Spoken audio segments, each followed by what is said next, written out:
Alléluia. Amen. Alors, nous nous tenons debout. Tous ensemble, nous allons accueillir encore le couple pastoral. Nous acclamons le Seigneur pendant que le pasteur s'avance. Nous acclamons fortement le Seigneur. Alléluia. Amen.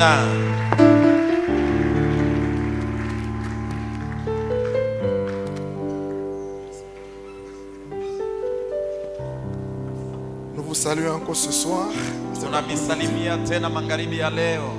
Que Dieu vous bénisse pour votre présence. Nous bénissons encore la présence de Dieu dans la salle. Tout en remerciant encore Papa Zacharie pour la confiance de nous avoir associés dans ce travail. Nous vous bénissons aussi vous tous qui étaient là et qui poursuivez ces moments de prière. Je me suis senti aussi restauré par cette prière et je bénis le Seigneur. Nous étions en train de parler sur la puissance de l'alliance. Le dimanche, dans la phase d'introduction, on a parlé de ce que l'alliance peut amener dans la vie de quelqu'un et qu'il était important à chacun de nous d'avoir une alliance. L'alliance te permettra d'aller plus vite. Parce que dans l'alliance, c'est Dieu qui te prend dans la main et qui commence à marcher avec toi. On a dit que Dieu et nous servons, c'est un Dieu d'alliance. Et il aime faire l'alliance pour matérialiser ses intentions, ses projets sur la terre.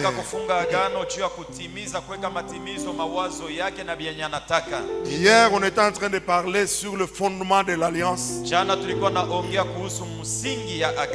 L'obéissance et la foi. Et on a mis beaucoup l'accent sur la foi. En s'appuyant sur la foi d'Abraham, qu'il croyait en deux choses. Dieu peut donner la vie à ceux qui est mort. Et que Dieu peut appeler à l'existence de choses qui n'existent pas. Hier, on a dit que c'est possible que tout ce qui était mort puisse revivre dans nos vies.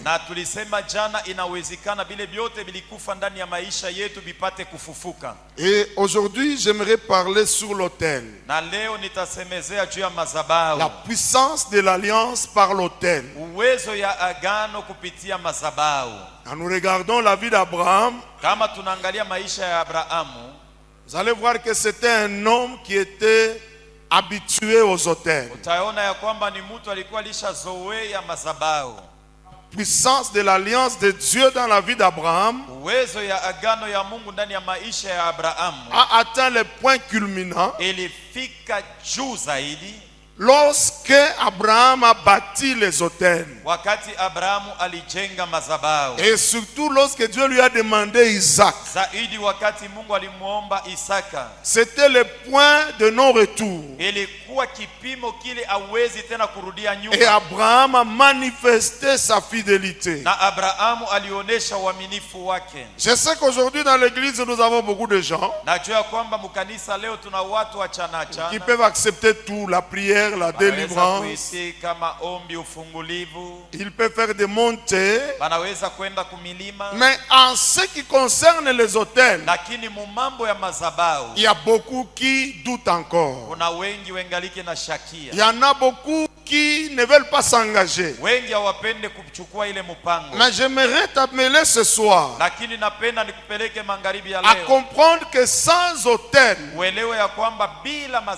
tu ne peux pas percer certaines dimensions. Tu ne peux pas vaincre certaines réalités. Genèse le verset 7 et 8, Mwanzo 12, 7 na 8. nous allons voir déjà comment Abraham Tutaona je Abrahamu bâtissait les autels. alikuwa anajenga madhabahu. Genèse 12, verset 7 et 8. Mwanzo 12 mstari wa 7 na wa 8. L'Éternel apparut à Abraham Bwana akamuonekania Abrahamu et dit, na akamwambia, je donnerai ce pays à ta postérité. hii nchi nitaipatia uzao wako. Et Abraham bâtit là un autel à Na l'Éternel. pale Abrahamu akamjengea Bwana madhabahu. Abraham bâtit un autel à Dieu Abrahamu alimjengea madhabahu qui Mungu lui était apparu. mwenye alimuonekania. Si nous continuons le verset 8, Kama tunaenda mshairi ya 8, il se transporta de là na hata akaondoka pale vers la montagne de l'Orient de Bethel kumlima ya mashariki ya Beteni, et il dressa ses tentes. na hata akaweka ema yake. Ayant Bethel à l'Occident et Haï à l'Orient, Na hata Beteli ilikuwa kumashariki na nchi nyingine kukaskazini. il bâtit encore là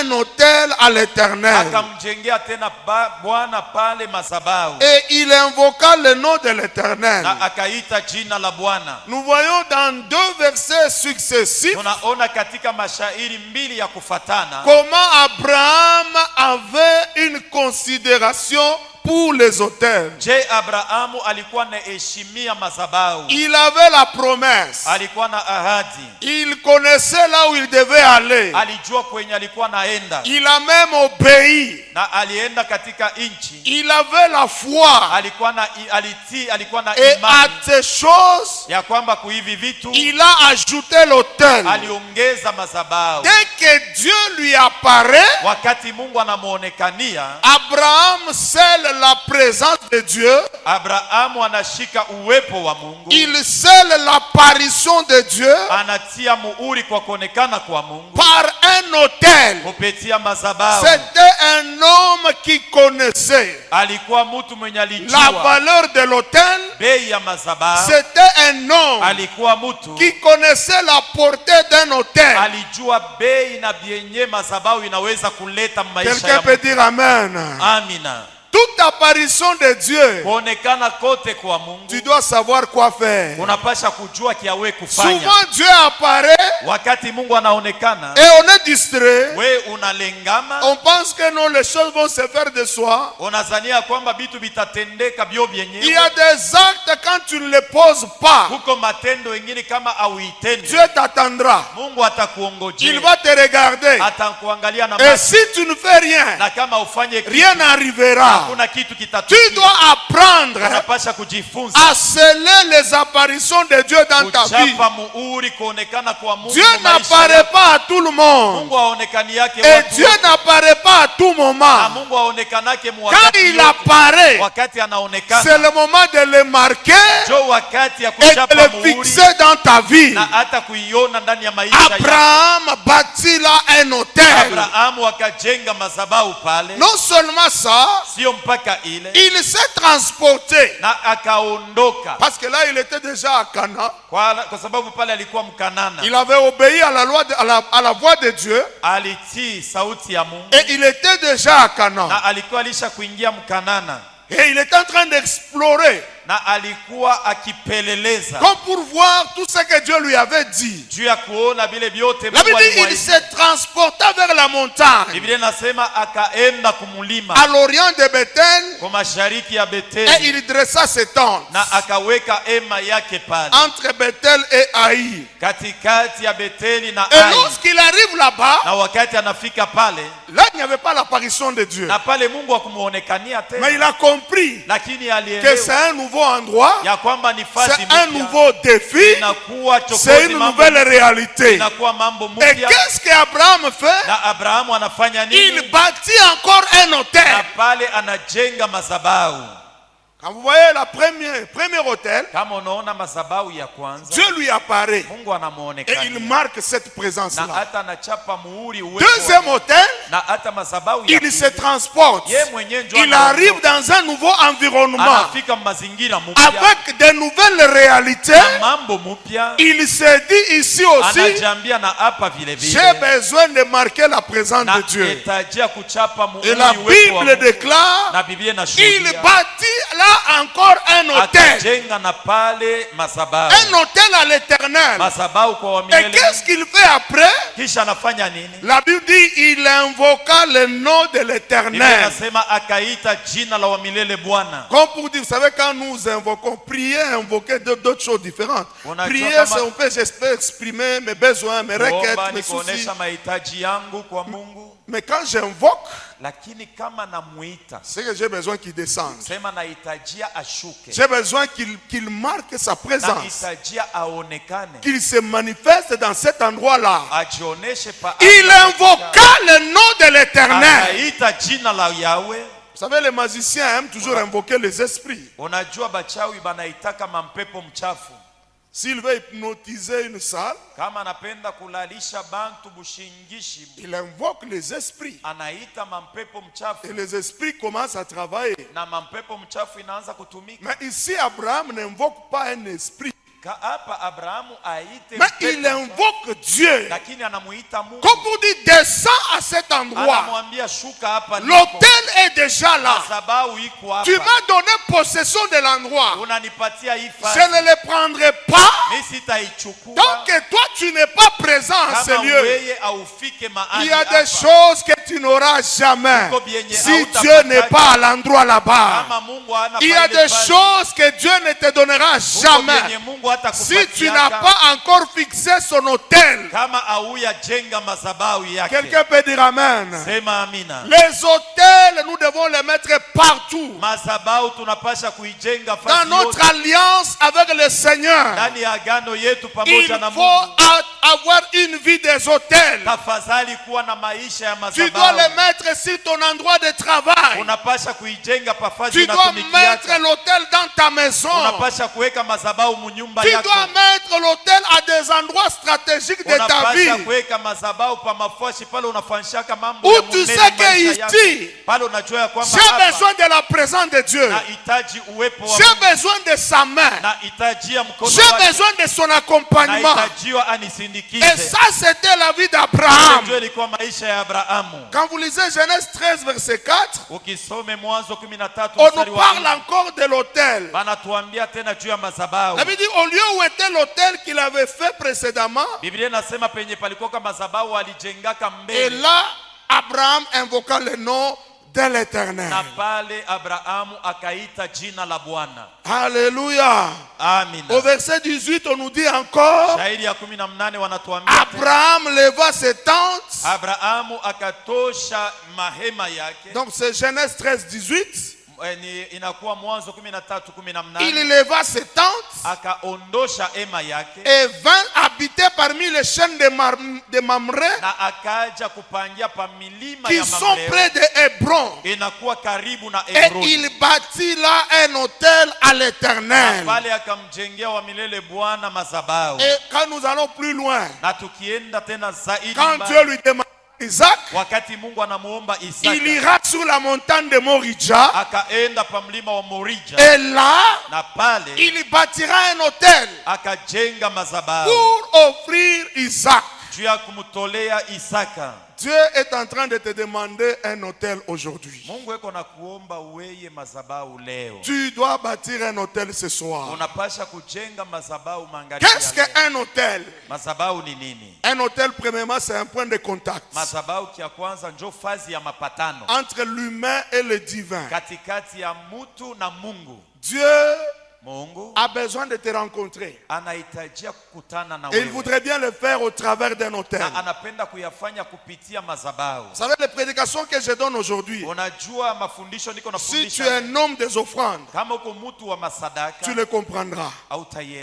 Mais si tu ne donnes pas, tu vas voir que non, c'est de n'importe quoi. Un point de contact. Abraham avait besoin de toucher Dieu. Alors il fallait un point, un support. Et le support, c'est l'autel. Un lieu de rendez-vous avec Dieu.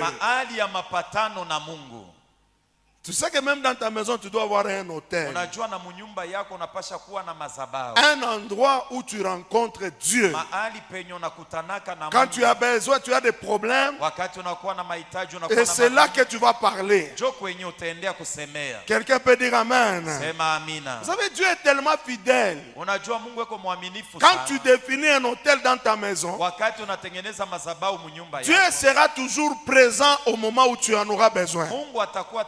Ça ne sert à rien de t'embrouiller. Oh non, je suis à la montagne, je suis ceci, cela. Je ne refuse pas, tu peux aller à la montagne. Mais lorsque tu connais le secret de l'autel, tu le mettras dans ta chambre. Et à tout moment que tu auras besoin de Dieu, tu le rencontreras là-bas. Il te parlera et il te dira des choses à faire. Un hôtel, c'est un endroit de transfert entre le spirituel et l'humain. Par moment, Dieu a besoin de te communiquer des choses. Il a besoin de parler, de te dire des réalités spirituelles. Mais à cause de l'absence de l'autel, Dieu ne sait pas parler. Dieu ne sait pas transférer des choses dans ta vie. Un hôtel aussi, c'est un endroit de bénédiction. Dieu communique la bénédiction à son hôtel. Et on peut aller très loin en disant, l'hôtel c'est aussi un endroit de transaction spirituelle. Des transactions avec Dieu. J'ai besoin de ceci. J'ai besoin de remettre à Dieu mes problèmes. Et là je vais à l'hôtel. Je lui parle, nous discutons et nous nous échangeons. Ce que tu dois encore retenir, l'autel parle toujours.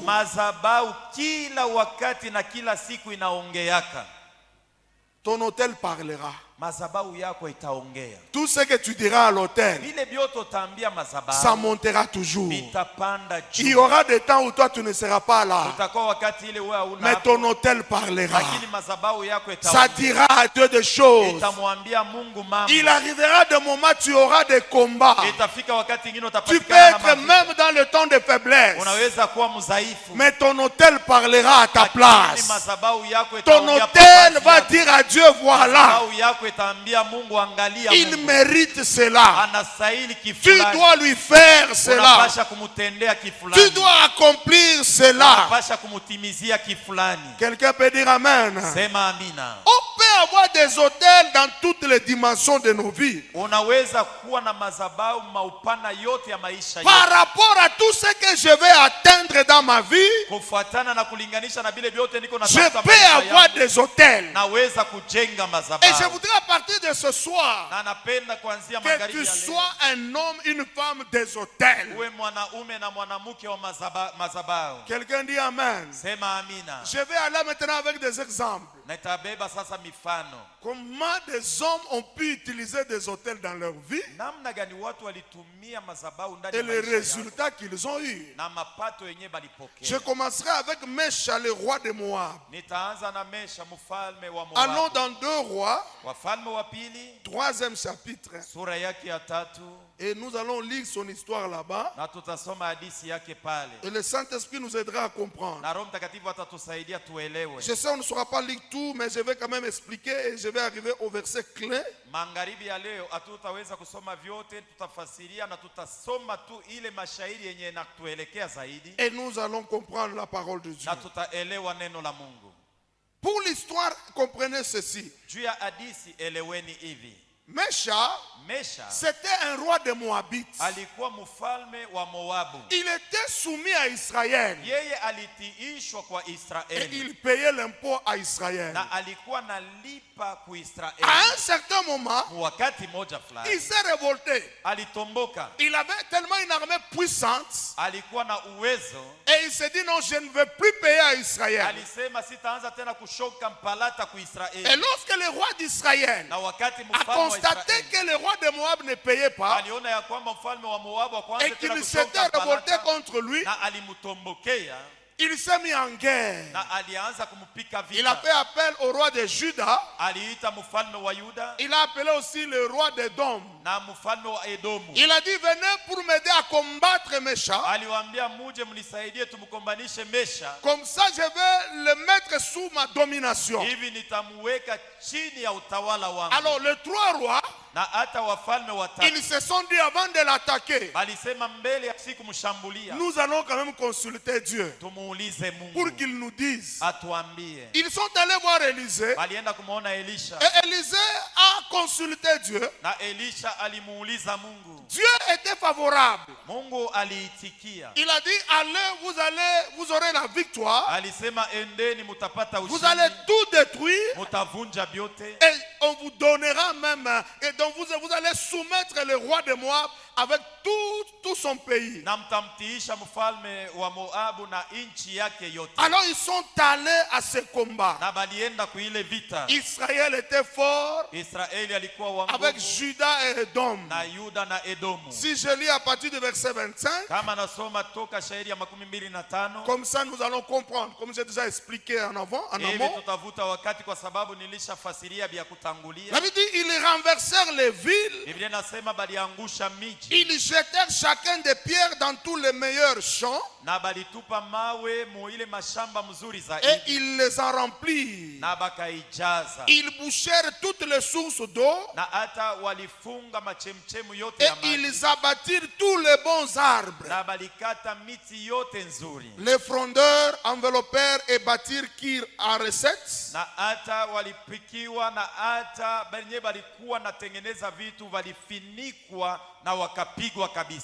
Donc on ne laissa que les pierres. Écoutez le verset 26. Le roi de Moab, voyant qu'il avait le dessous dans le combat, il prit avec lui 700 hommes tirant à l'épée pour se frayer un passage jusqu'au roi d'Édom, mais ils ne purent pas. Quelqu'un peut dire amen? Il a cherché la partie la plus faible. Le roi de Moab, qu'il avait une grande armée, mais ce jour-là, comme Israël avait la promesse de le vaincre, et ils l'ont dominé. Ils ont tout détruit. Et le roi de Moab, voyant qu'il perdait la guerre, il se dit je vais chercher la partie la plus faible. Et la partie la plus faible c'était la partie de Édom. Il a pris 700 hommes tirant à l'épée.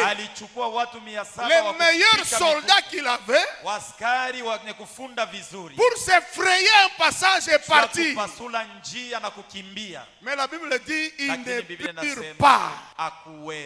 Ils ont échoué. Bien-aimé dans le Seigneur, ça peut arriver que tu es fort, tu es intelligent, tu as un bon travail et tu es sûr de toi-même. Mais il arrivera toujours un moment où tu auras besoin de Dieu. La Bible déclare qu'il a échoué. Bien-aimé, depuis des années, tu ne pries que pour la même chose. Ça ne change pas. Et tu ne changes pas de prière. Tu es là seulement, tu as dit, Dieu va me bénir. Dieu va faire. Oh, je sais, mon Rédempteur est vivant. Il se lèvera le dernier. Il se lèvera le dernier quand? Ça fait 10 ans. Ça fait 5 ans que tu parles de la même chose. Tu ne peux que la même prière. Mais il n'y a pas de changement.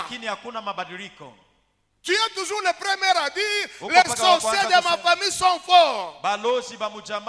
Si je souffre, c'est à cause des sorciers de ma maison. Bien aimé, ce roi, il avait une connexion avec Israël. Non, le roi de Moab, il avait une connexion avec Israël parce qu'il payait l'impôt à Israël. Il connaissait le Dieu d'Israël. Il connaissait aussi l'alliance du Dieu d'Israël. Quand vous lisez maintenant le verset 27, quand ce roi ne savait pas quoi faire, il s'est dit, si je n'agis pas ici, on va nous tuer tous, ou on va prendre tout le monde, nous des esclaves, et nous serons des malheureux. Et le roi de Moab a fait une chose extraordinaire que personne ne pouvait faire. Une chose que Dieu lui-même a déjà fait. Parce que Dieu a donné son fils unique. Abraham aussi avait donné son fils unique. Le verset 27 nous dit ceci. Il prit alors son fils premier-né qui devait régner à sa place. Il l'offrit en sacrifice. Il l'offrit en holocauste sur la muraille. Et une grande indignation s'empara d'Israël, qui s'éloigna du roi de Moab et retourna dans son pays. J'aimerais que tu comprennes bien ici. 3 rois, ils avaient la promesse de Dieu d'avoir la victoire. Mais un roi qui n'avait pas la promesse, mais qui a compris la puissance de l'alliance, qu'il s'est dit dans ces combats, dans ces problèmes ici, si je ne fais rien, c'est tout mon pays qui va souffrir. Il a pris son fils premier-né, c'est lui qui devait hériter le trône. C'était quelqu'un de la valeur. On ne bâtit pas un hôtel avec n'importe quoi, avec des miettes.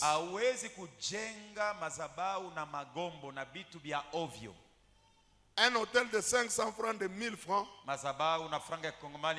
Et tu te dis non, j'ai bâti un hôtel. Quand il a fait cet acte-là, il a offert l'enfant sur la muraille. Quelque chose s'est passé. Il n'y a que les gens qui font de grandes offrandes qui comprendront ça. Et quand ils sont dépassés par des problèmes, qui bâtissent des hôtels. La Bible dit une grande indignation s'empara d'Israël. J'ai cherché à comprendre ce verset. J'ai lu beaucoup de versions là. Vous trouvez que c'est un peu bizarre. Tout le monde ne sait pas expliquer ça correctement. Cette indignation est venue d'où? Bien-aimé, Dieu, il respecte l'offrande. Dieu respecte l'autorité. Et ton autorité spirituelle est fonction de ton offrande, fonction de ton autel. Quand tu as un petit autel, ton autorité restera faible. Plus ton autel augmente, plus ton autorité grandit. Plus ton autorité grandit, ton champ d'action aussi grandit. Soit, je sais que tu nous demandes beaucoup, mais j'ai besoin pour comprendre et qui changeront leur vie à partir de cette année 2022 par l'autel qu'ils bâtissent. Quelqu'un peut dire Amen. Une grande indignation s'empara d'Israël qui s'éloignait du roi de Moab et retourna dans son pays. L'autel que ce roi a bâti a terminé la guerre et tout ça est devenu calme. Bien-aimé dans le Seigneur, il y a certains combats que tu as. Tant que ton autel ne grandira jamais, rien ne changera.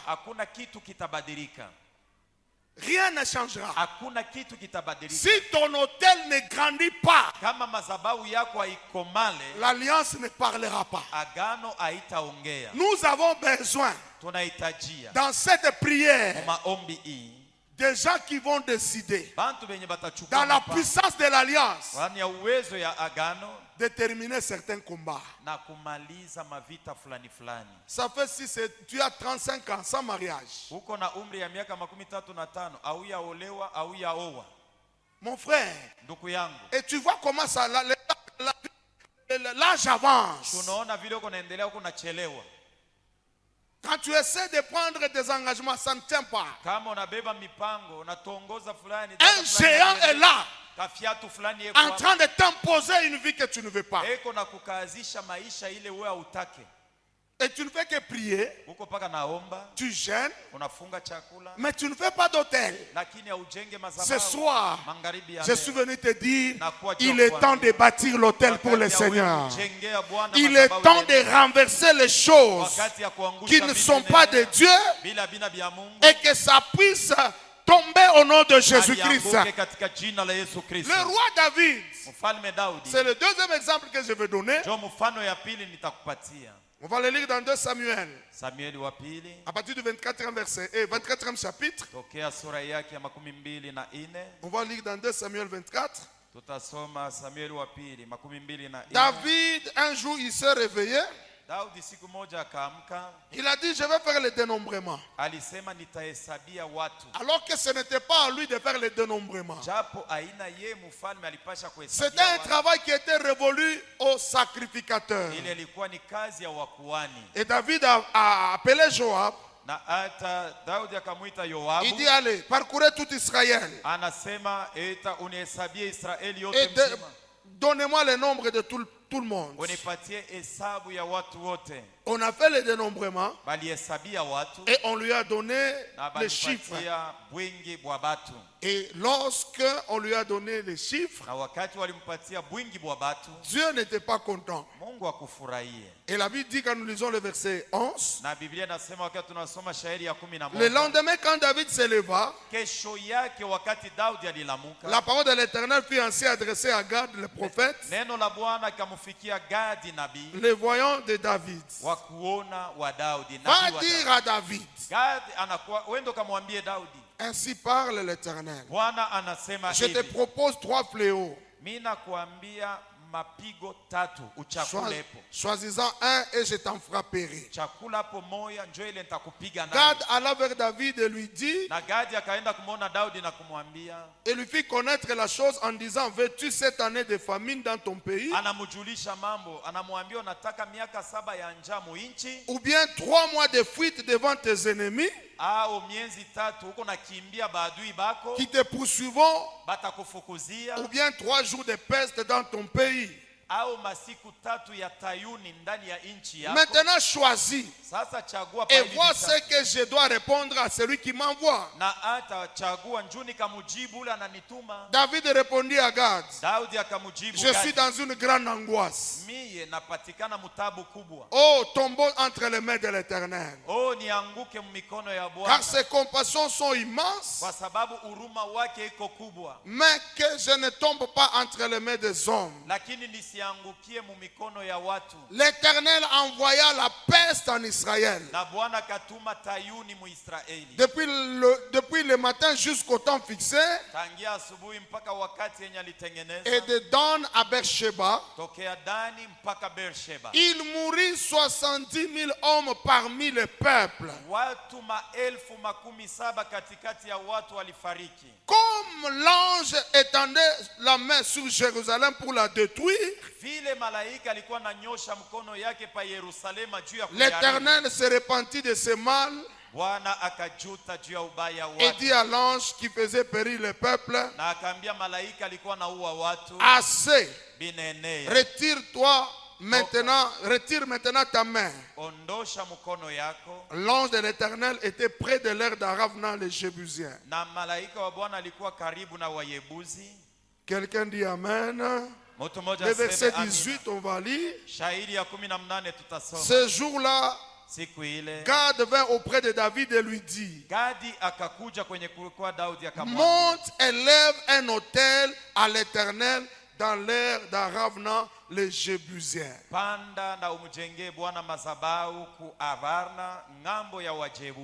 Amen, amen. David a fait un péché. L'Éternel a commencé à frapper Israël au travers de la peste. Et l'ange était en train de tuer. Et dès que l'ange était près de tuer Jérusalem, Dieu a demandé à l'ange de se retirer. Mais aussi Dieu dit à Gad qui était le voyant,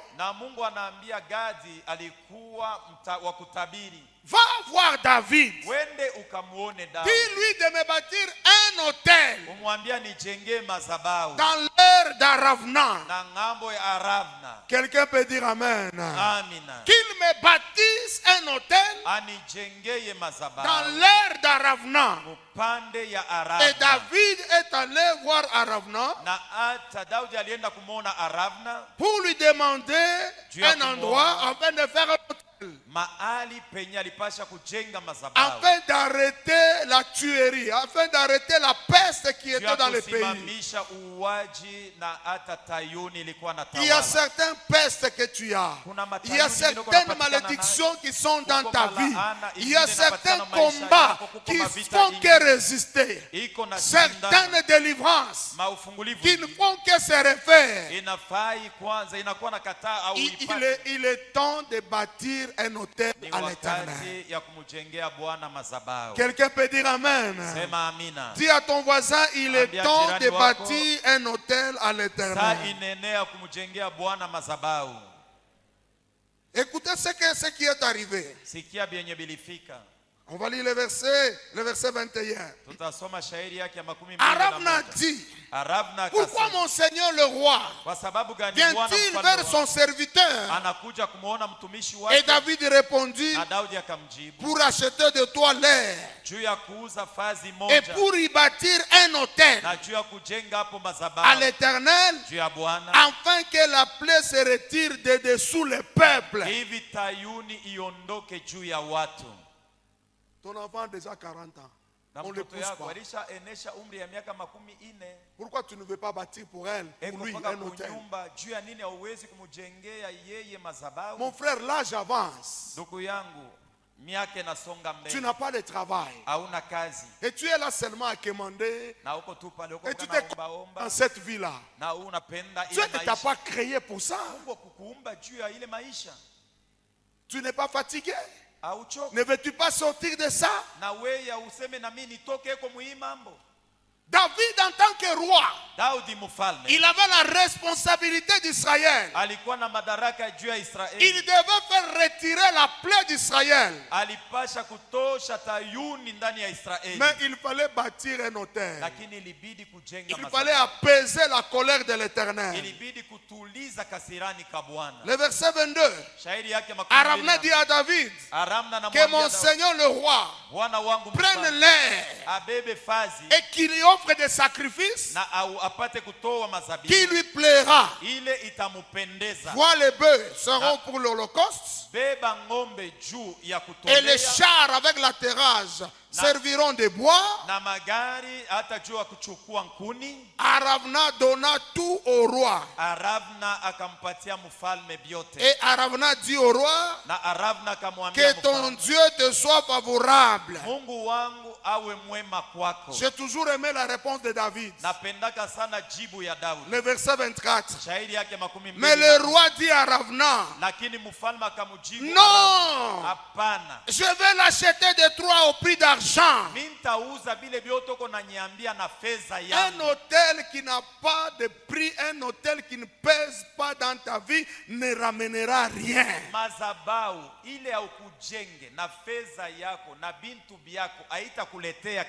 Tu aimes toujours qu'on te donne. Quand tu aimes la facilité, tu n'iras pas loin avec Dieu. Vous savez, même dans l'église telle que nous sommes, si toi tu n'as rien à donner à l'église, tu n'as pas à bâtir un hôtel à l'église,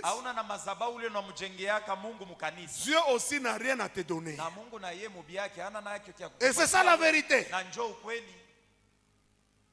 Loin de moi de donner à Dieu des choses qui ne m'écoutent pas. Il dit, je vais l'acheter. Je ne le prendrai pas gratuitement. Et le verset, la phrase qui suit, il dit, je n'offrirai point à l'Éternel, mon Dieu, des holocaustes qui ne m'écoutent rien. Je n'offrirai pas à l'Éternel, mon Dieu, des holocaustes qui ne m'écoutent rien. Si jusqu'à ce niveau, tu n'es pas en mesure de donner 500, 1000 dollars, 100 dollars, sans que ton cœur ne soit à l'aise, sache que ton hôtel est encore petit. On ne donne pas à l'hôtel des choses qui ne coûtent rien. L'hôtel, c'est un endroit de transaction spirituelle.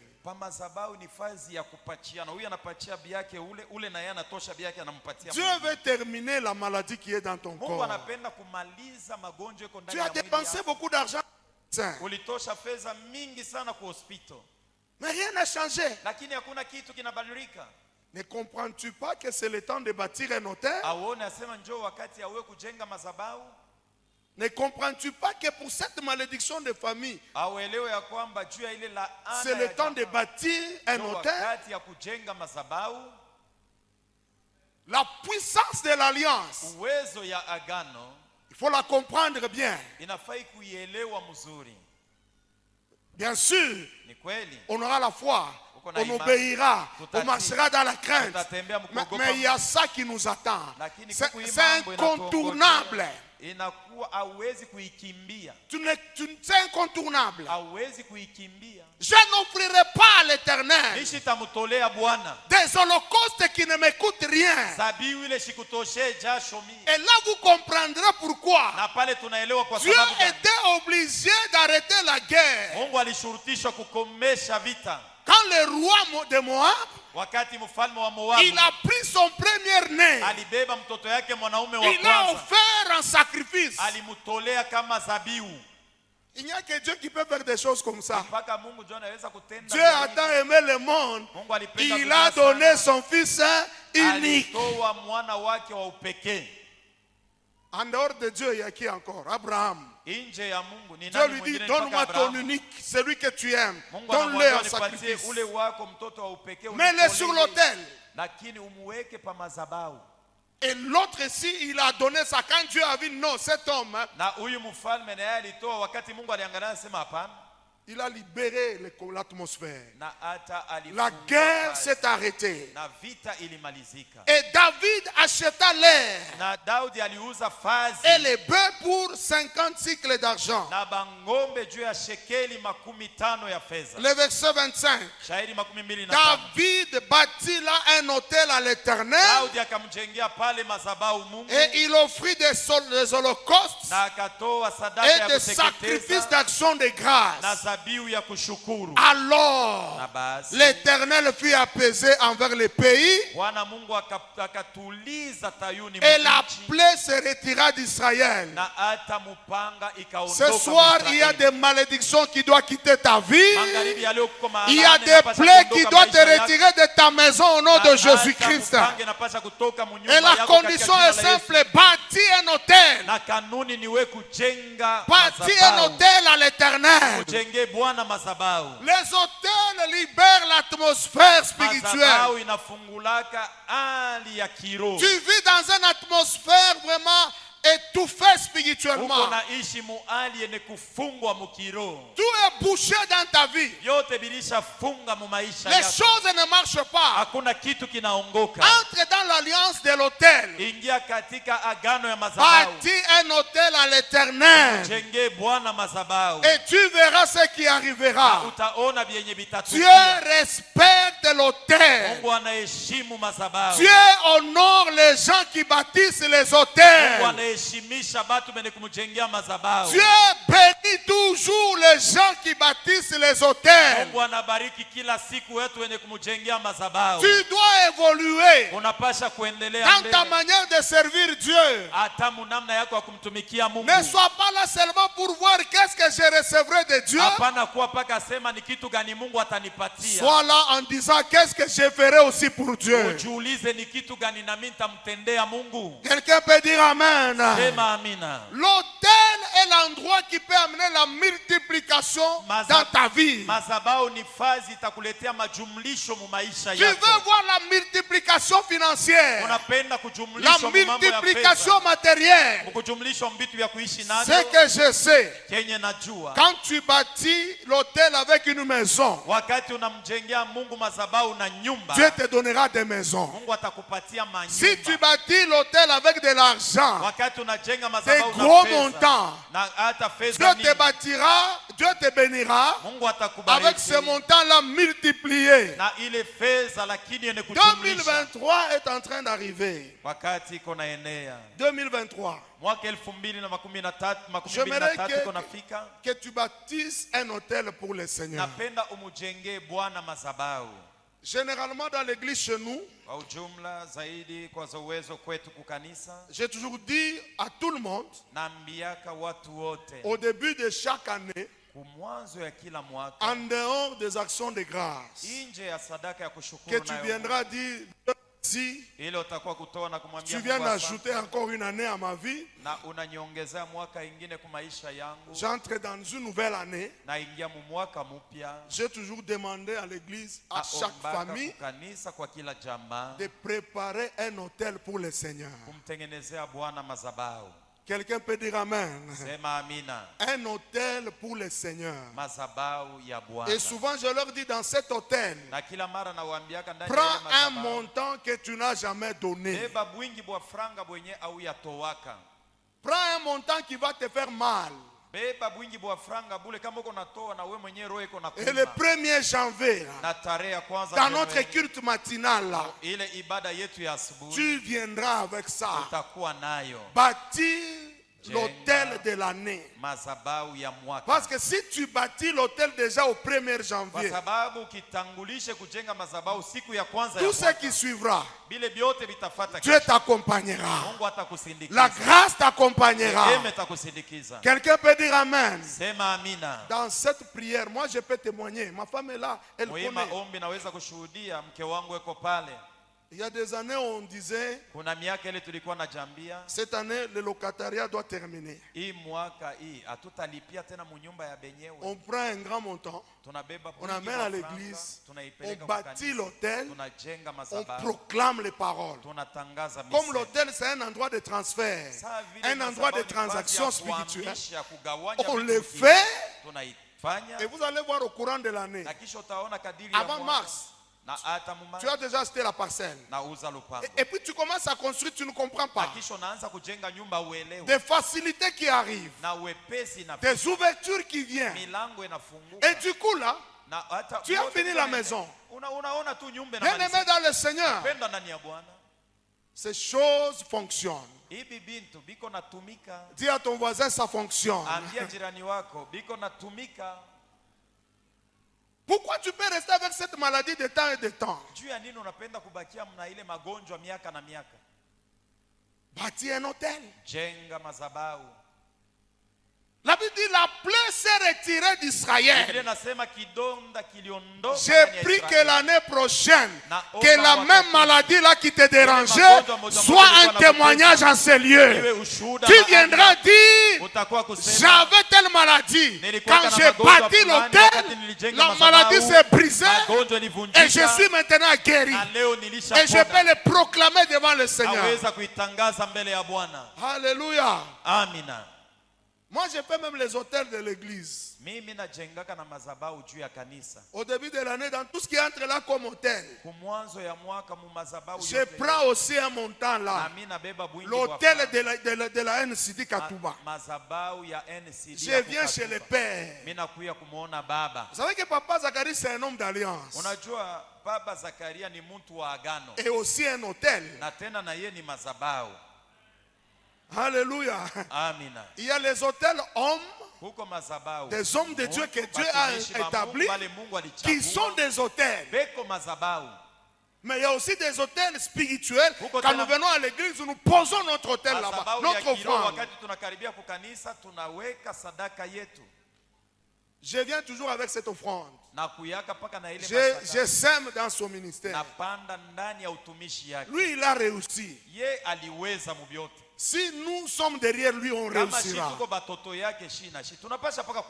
Je me rappelle, on a commencé à construire l'église, à agrandir l'église en 2019 au temps de Covid. Quand le Covid avait commencé, on a fait le confinement, tout le monde était enfermé.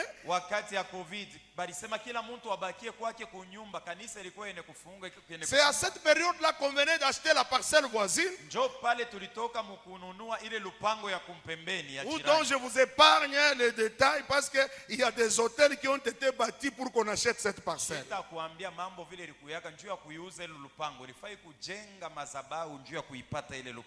Quelqu'un dit Amen. Tu te fais souffrir toi-même parce que tu ne veux pas bâtir les hôtels. En 2019, j'ai dit on commence la construction. On a levé le confinement. Les gens disent, mais parce que tu es fou ou bien? Mais on n'a pas l'argent. Nous venons de confinement, le Covid-19, tout est paralysé, beaucoup de gens n'ont pas de boulot. J'ai dit on commence. Bien aimé dans le Seigneur, si tu es fidèle, Dieu aussi sera fidèle. Si tu es sérieux, Dieu aussi sera sérieux. Et nous avons commencé à bâtir depuis ce temps-là jusqu'à aujourd'hui. Et on est en train de terminer. Papa était là dimanche. Il a vu le travail qui est en train d'être fait. Bien aimé dans le Seigneur, ne te fais pas souffrir toi-même à cause de tes à cause de ton égoïsme. Dis à ton voisin, arrête l'égoïsme. Tout ce que tu as, c'est Dieu qui te l'a donné pour son service. Et si tu veux naviguer dans cette alliance, bâtis un hôtel pour les... La Bible dit, lorsque Salomon est devenu roi, Il n'a pas cherché quoi que ce soit. Son intention est d'aller à l'autel. Il a bâti un grand autel. Il a offert 1000 holocaustes.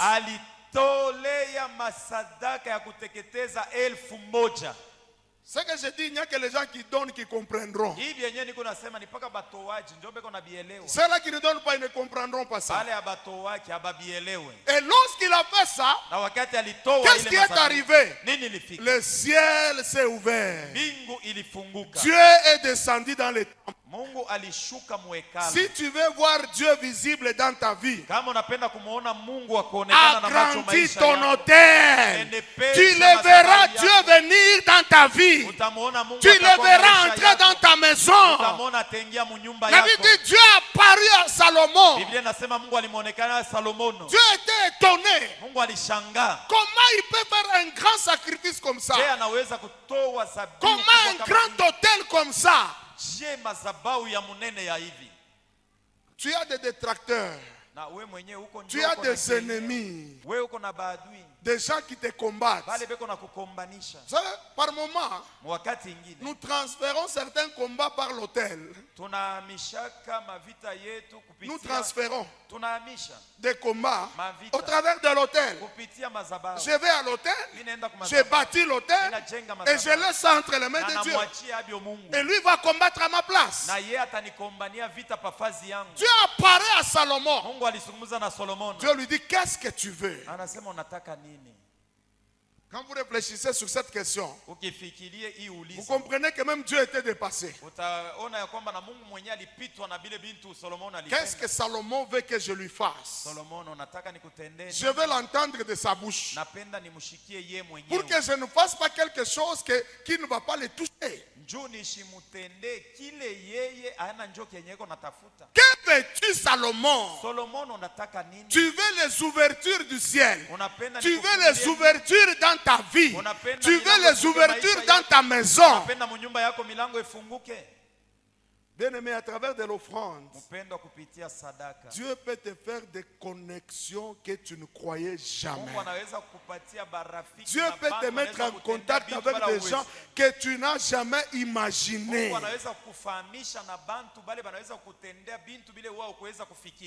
C'est ma amen. Ces choses-là, ça peut te faire que tu entres en connexion avec des gens que tu ne vois qu'à la télévision.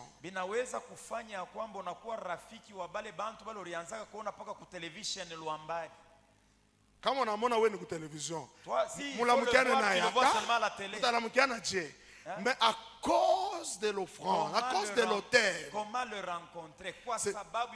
Dieu peut organiser les choses et que tu commences à voir ces gens, ils deviennent tes amis, ils commencent à te faciliter les choses. Ma prière ce soir, que ton ciel soit ouvert au nom de Jésus-Christ.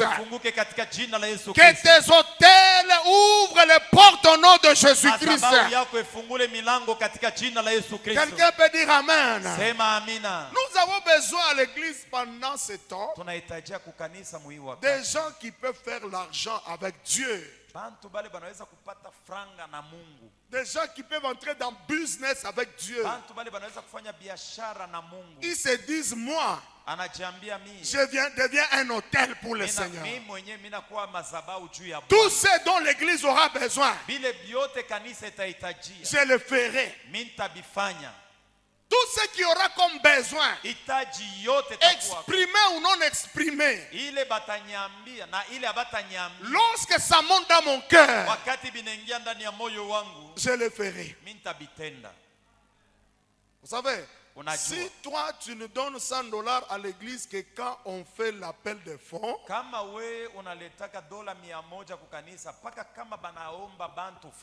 sache que tu n'as pas encore grandi.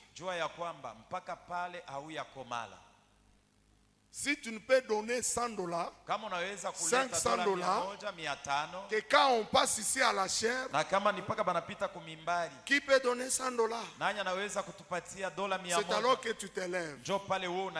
Sache que tu n'as pas encore grandi et ton hôtel n'est pas encore grand. jua ya kwamba hauyakomala na madhabahu yako haiyakomala. Tu dois être à mesure un dimanche comme ça. Tafadhali siku ya Jumapili tu. Tu quittes chez toi à la maison. Unatoka kwako tu dis qu'aujourd'hui c'est les $300 ici. Unasema leo ni dola 300 yangu. Qui sera comme offrande. Ndio itakuwa sadaka yangu. Qu'on fasse l'appel des fonds. Qu'on ne les fasse pas. Basiombe fedha. Mais à cause de mon alliance avec Dieu. Kwa sababu ya agano yangu pamoja na c'est ce que je mettrai dans les paniers. Ndio yenye nitatoa nitaweka mkitani. Et là Dieu commencera à t'élever. Dieu commencera à te bénir. Quelqu'un peut dire Amen. Quelqu'un peut dire Amen. Est-ce que tu aimes ce message? Hein? Lisons dans Actes des Apôtres. Le temps est en train de partir. Laissez-moi parler, terminer avec ça. Actes des Apôtres. Nous avons besoin de fils qui vont amener cette église très loin. Papa Zacharie parlait dimanche sur le temple de 15 000 places. Papa Zacharie alituambia juu ya hekalu ya kuingia watu 15,000. Je pense que ça ne doit pas seulement rester une communication à la chair.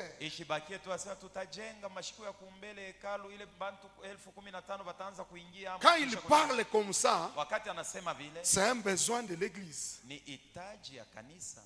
Si tu es un homme qui connaît bâtir l'hôtel, comprenez que c'est un nouveau hôtel que Dieu est en train d'installer pour l'église. Et chaque hôtel a sa particularité et sa bénédiction. Quelqu'un peut dire Amen. Tu peux dire, moi, papa, où est le plan? Donne-moi le plan.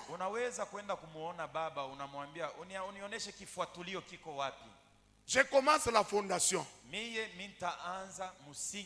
Tu commences la fondation. Tu as l'argent, n'est-ce pas? Tu peux dire, je prends les $50,000 ici. On va verser les moellons, on va mettre, je vais donner les sacs de ciment. Allez, on commence la fondation. C'est ce que Dieu attend de nous. C'est ça la puissance de l'alliance. Actes des Apôtres, 4e chapitre. Le verset 34.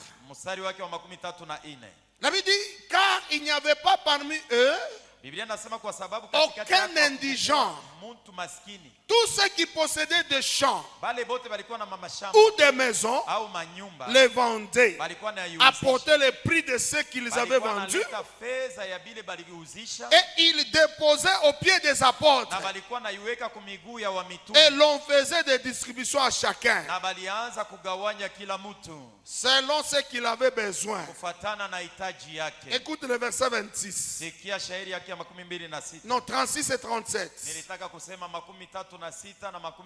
Joseph, surnommé par les apôtres Barnabas,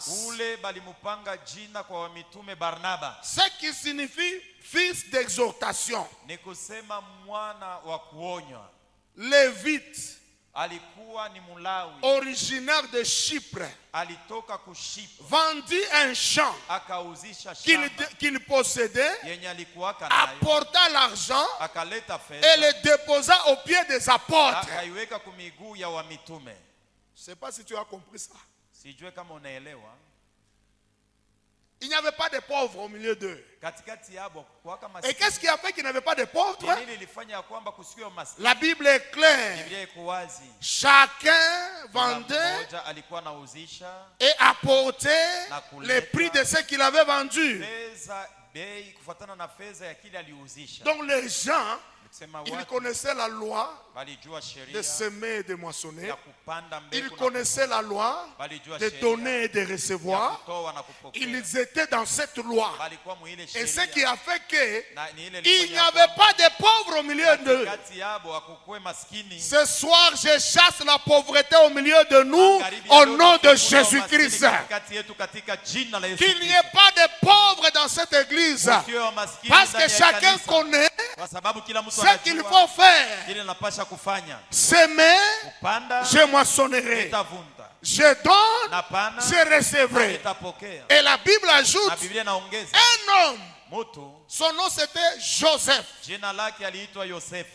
Et les apôtres l'ont surnommé Barnabas. Na wa mitume walimupanga njina Barnaba. Pourquoi on l'a surnommé? Juu ya nini balimupanga njina à cause de ce qu'il avait fait. Kwa sababu ya bienya litendaka. Et Barnabas, na Barnaba, qui signifie fils d'exhortation. Kusema mwana wa kuonya. Dans la version anglaise, on parle de fils de consolation. Mu Kiingereza banasema mwana wa faraja. Alléluia. Amina. Il a amené la consolation aux apôtres aliwaletea wa mitume faraja au travers de l'autel qu'il avait posé. kupitia madhabahu alijenga. Et la Bible déclare, na Biblia inashuhudia, il a vendu un champ ya kwamba aliuzisha shamba qu'il possédait, yenye alikuwaka nayo, apporta l'argent na akaleta et le déposa aux pieds des apôtres. akaiweka kumiguu ya wa mitume. Bien-aimé, cet homme, Mpendwa huyu bwana le Joseph, Yosefu, il a fait quelque chose d'extraordinaire. alifanya kitu kia ajabu. Vous savez, à l'église, on a toujours des besoins. Unajua kukanisa tunaikalaka paka na On peut avoir mahitaji. un besoin de $5,000, Unaweza kuwa ou na bien de hitaji $10,000, dola 5,000 et on fait un appel. na tunaomba.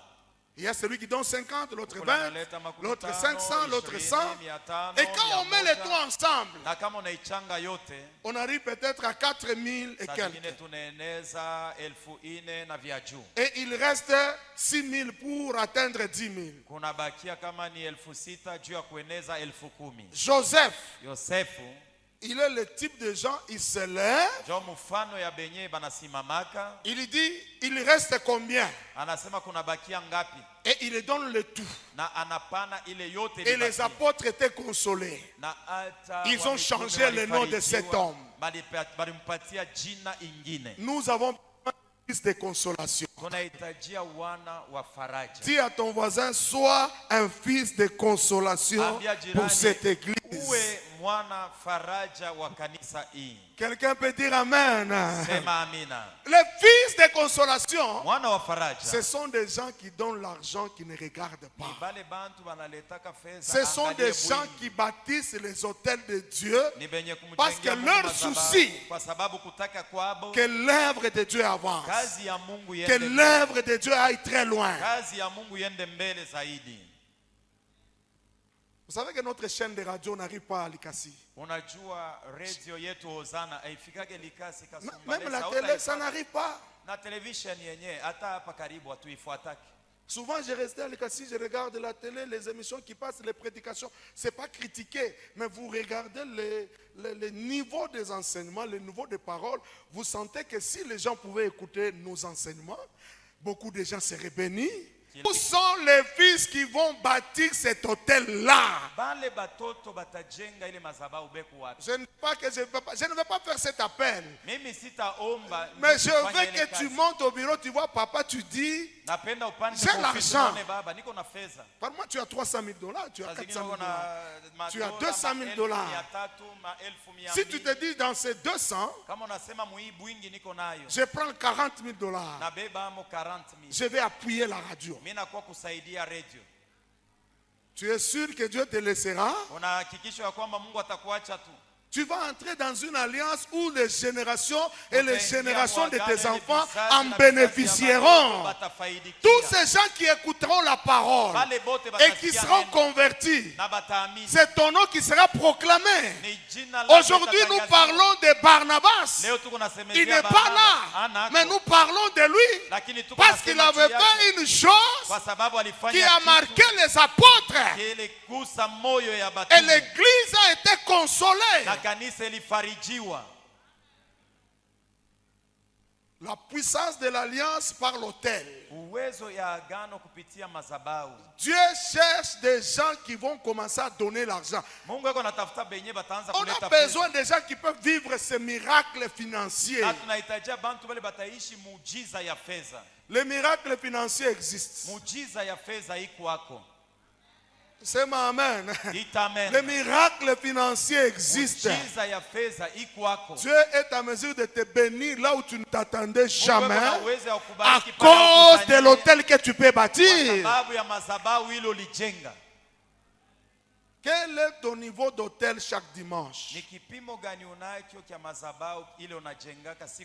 C'est pas normal quand tu viens à l'église et tu viens donner dimanche 1000 francs ou 2000 francs. Ce n'est même pas ton transport. J'ai reçu un homme de Dieu qui nous a fait rire à l'église. Il dit, je n'aime pas les gens. Je n'aime pas les gens. Il offre 500 francs dimanche. Les 4 dimanches, il va donner 2000 francs. Et quand il vient demander un besoin à l'église, il dit il a besoin de 100 000 francs. J'ai des problèmes, il faut m'aider. Toi, tu as donné 2000 francs. 500 par dimanche. Et quand tu as des problèmes, tu demandes 100 000. Tu ne penses pas que ça ne marche pas. Quelqu'un peut dire Amen. Je sais que tu continues à m'aimer. Hein? Alléluia. Laissez-moi parler, je termine, papa. Alléluia. Bâtissons des hôtels. Bâtissons ces temples-là de 15 000 places. C'est une porte de bénédiction. C'est une porte d'élévation. C'est une porte où Dieu va nous amener très haut. Que Dieu nous ouvre les yeux. J'ai parlé de la radio.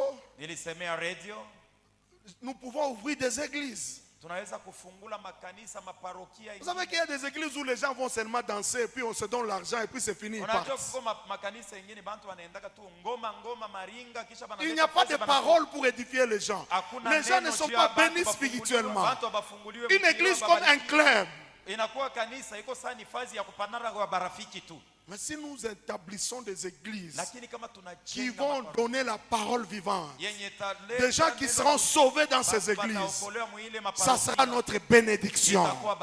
Et tout cela n'est possible que si nous avons des Joseph. Alléluia. Des gens qui peuvent se lever pour dire, je change les instruments de l'église cette année. Il va, si c'est en Chine, si c'est à Dubaï, il prend seulement les devis de l'église, il nous amène tout. Et il fait un hôtel pour Dieu. À chaque fois que nous prêcherons la parole dans ces instruments, ton nom aussi sera publié dans le ciel. Ton nom sera aussi proclamé partout. Et même quand tu as des combats, Dieu se lèvera pour te défendre. Quelqu'un peut dire Amen. Il y a l'hôtel homme, je l'avais déjà souligné. Et il y a aussi hôtel église. C'est pourquoi tu es membre de cette église. Entre dans l'alliance de cette église. Il y a des gens qui sont dans cette église, mais qui ne jouissent pas de l'alliance de cette église parce qu'ils n'ont pas un hôtel bien bâti dans cette église.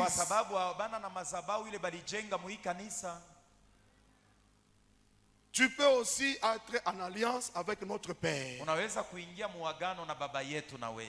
Tu bâtis un hôtel et il te fait entrer dans cette alliance. Toute bénédiction qui descendra sur lui, ça te touchera aussi. Ne sois pas les gens qui viennent à l'église et disent moi c'est la prière seulement. Tu ne comprends pas. Tu es encore bébé.